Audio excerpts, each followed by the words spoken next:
So hello, everyone. This is John here, and I'm here to talk about Holistic Liverpool, which is coming up this Sunday at 1 o'clock at our centre on Rodney Street. And we very much hope you'll be able to join us. So I have here with me on this video, Rachel Elnaugh, who will be presenting, and it's a big topic for pretty much everyone on the planet, which is about money, and it's entitled From Dragon's Den to Business Zen. So Rachel, welcome.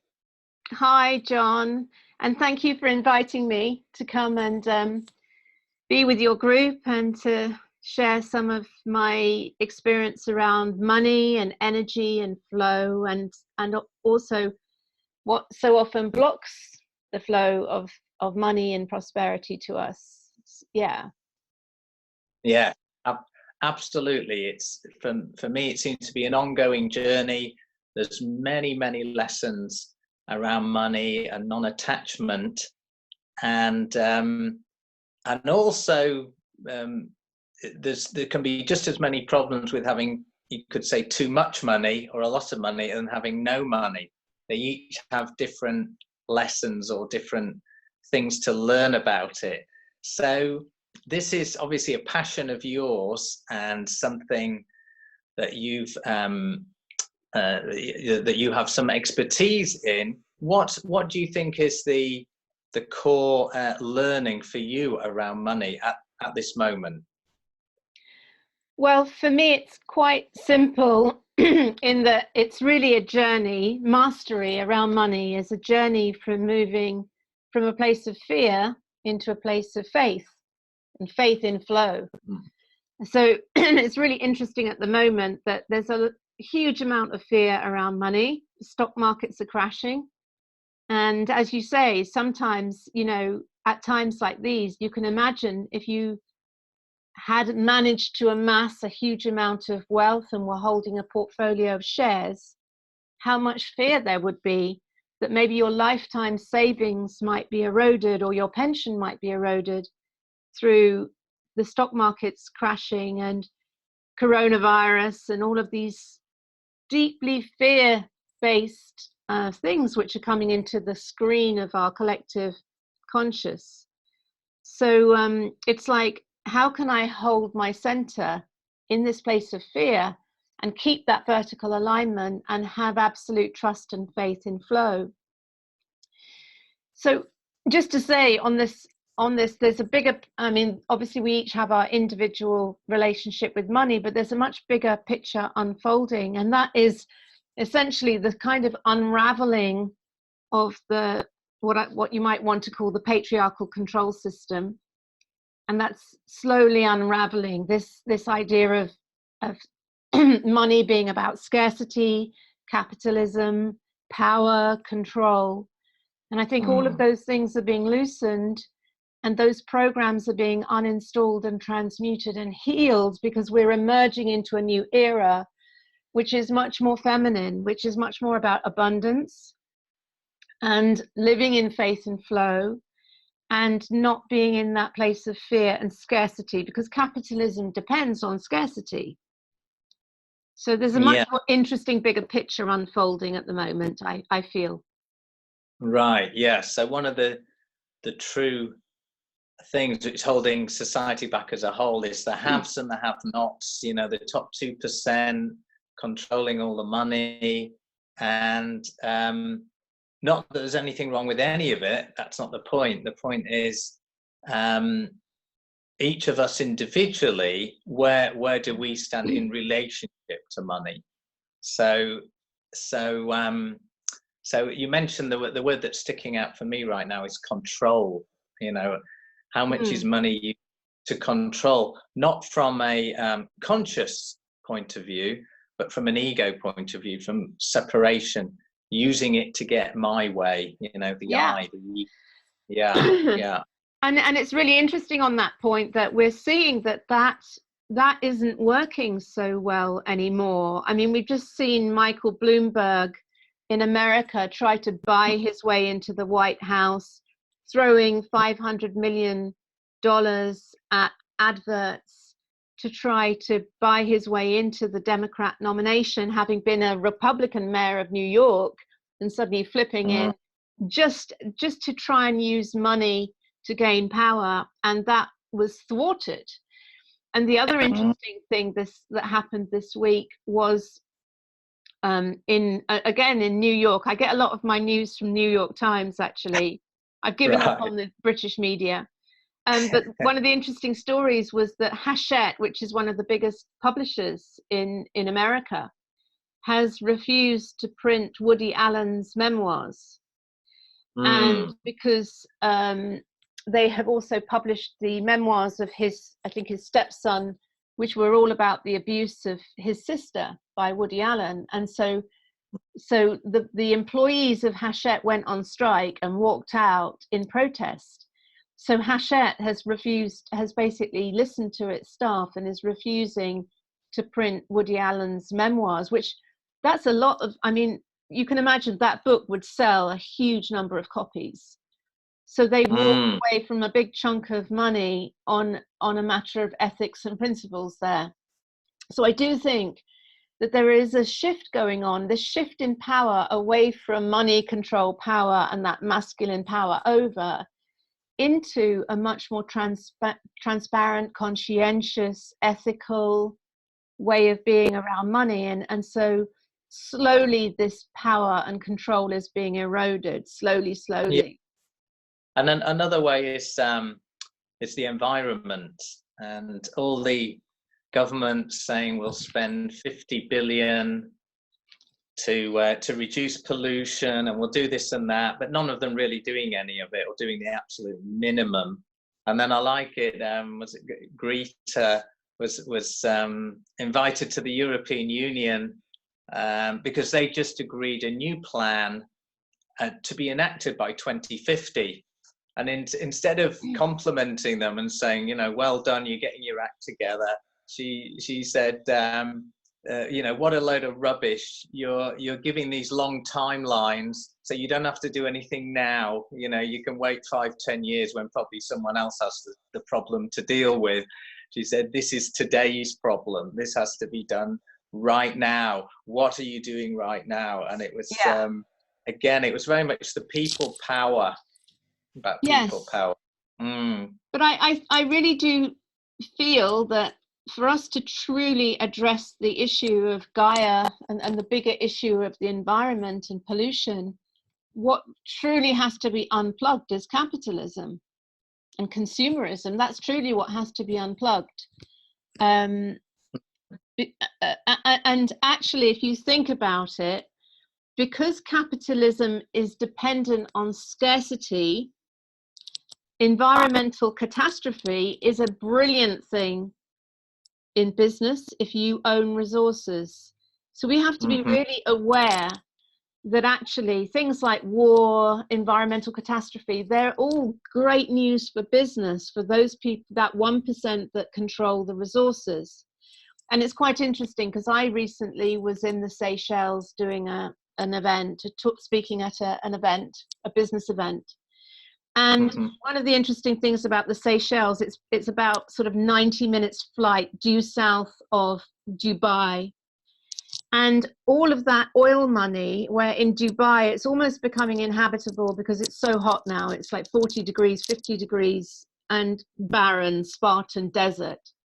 So all of that oil money is being invested in high properties. In Seychelles is like mountains in the sea. So all of that money, they're spending millions of dollars buying up all the property high above sea level in Seychelles, which is much more beautiful and temperate. Because what's happening is all of the people who have the 1% of wealth are hedging and buying up the resources, which they know that the seas are going to rise. They know that there's going to be scarcity. So they're acquiring all of the assets around that. They know the game's up. So this is the backdrop of what is going on. And I don't mean to push us all into fear and scarcity, but I think conscious awareness of what is playing out within the delusion of duality is quite an interesting thing, just to be aware what is truly going on. Yes, yeah, it's back to the old money is power. And well, the thing is, nature is showing us that she is far more powerful than money, like coronavirus. Like if you abuse animals, the viruses will mutate and create catastrophe. The weather will be catastrophic. And the power of the seas and the fires. I mean, Gaia is literally showing us who's boss. Yeah, it's there's that side of it, as you said, and then there's the what's happening in practice, and how it's all going to play out. And that's why it's a challenging time, because the way it's playing out is shaking everybody up. Yeah. And and when that happens, something get a lot worse. But underlying that is this shifting consciousness, and in a way, that's what we're about with Holistic Liverpool. Yes. Is we're not focusing too much on all the bad stuff. We want to say, okay, what can we do right here, right now? And often people, it's very easy to forget that it's an inside job, that whatever's going on out there is going on out there, but what's going on inside, that's where the real power is. Yeah. That's where once you tune in and to a deeper place, then the fear there's no fear, because it's all working itself out. And, absolutely. Yeah. But I do feel, and I feel very strongly about this, John, because I've done several years training in trauma healing and understanding about the nervous system, and really getting there's a very strong link between trauma and money and that fear. So when we go into fear around money, maybe a huge bill has landed, or we don't have enough money to pay the mortgage, or whatever it is, that we, through somatic experiencing, feeling what's going on in our body, we can feel that strong contraction of fear. And it's through using that somatic experiencing, really starting to have a conscious awareness and a journey into our relationship with money. When do we get that expansion? When do we get the contraction? And what is underlying those dynamics around money? Because if we can get to those and transmute those, we can start to be able to hold our center and kind of widen our window of tolerance, as it's called in trauma healing, so that we can be okay whether we've got £1 million in the bank or nothing in the bank. And to me, that's true mastery, when you can have the same energy around money whether you've got £1 million or nothing, and being absolute faith of flow. Because that is, then you transcend the fear and the scarcity, and that is a very powerful place to be in this moment of I'm okay and I have plenty, no matter how much, what our money situation is. Because that shift in vibration of healing that and being in faith, that opens the doors of flow. That naturally opens the doors of flow. Yeah. Yes, yeah, absolutely. Once the fear is transmuted or transformed, then when there's nothing to fear, then, as you say, that's true mastery, because whatever's happening, there's the observer or the witness or whatever we want to call it. There might still be emotions, there might still be thoughts, but they're not, if you like, the person doesn't get taken over or doesn't get lost in the story of I've got no money or I've got £1 billion. Absolutely. Just stories. Yeah. And I think that's a good place to finish now, because I think if people really hear this, they're going to be so excited to come on Sunday, because this is huge, isn't it, for society as a whole? This whole issue of money, shortage, scarcity. What is abundance really? And I think what we're saying here is it's not just about money, it's about emotions, it's about thoughts, it's about trauma, it's about the inside of us, not just what's going on. It's about harmonic resonance. And so I just wanted to say, to say that I want to make Sunday really experiential, where we'll be sitting in circle, and it won't just be me talking. It will be an experiential journey for everyone, so that we will be one energy, working with the energy of money and flow, and also to really tune into the room, and you know, what are the pressing challenges for each person that arrives into that mandala, and how can we together shift and transmute that and bring it all into the light. So I really want to make it very experiential and very participative with everyone that arrives, and to me, it doesn't matter how many people show up, in fact, because that work in that circular mandala is very powerful, and it can like a pebble being dropped in a lake, can emanate out so energetically. Yes, wonderful. And it's a fairly intimate affair anyway. The room will take maximum of 15 to 20 people, so great.